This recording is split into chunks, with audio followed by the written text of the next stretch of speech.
Hello mga katiktik, magandang umaga po. Alam niyo po ba na may good news po tayo mga katiktik? Kasi kahit 1 minute na lang po ang ating i-upload sa ating Instagram ads po, ay nagkakaroon na po ito ng ads. Yes po, tama po yung narinig niyo po mga katiktik. Kasi nga po, may mga kapwa content creator na po tayo na nag-upload po ng 1 minute sa Instagram ads po, ay nagkaroon na rin po sila ng ads po. So mga katiktik, kapag eligible ka na po or monetize ka na po sa inyong Instagram ads po, ay talagang mag-upload po kayo dyan at mag-upload po mga katiktik. Kasi nga po, maganda rin po ang kitaan sa Instagram ads po.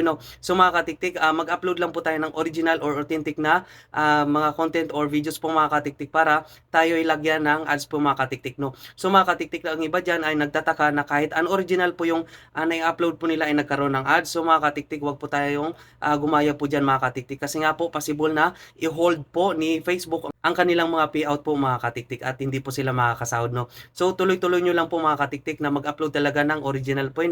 So yan lang po mga katiktik at yan talaga ay magandang balita po mga katiktik. Okay, paki-share naman po ito sa ating kapwa content creator po at kung hindi ka pa po nakapag-follow sa akin, pa-follow na din po sa Katiktik channel po at nagtuturo ako ng tips and tutorial. Thank you and God bless you more.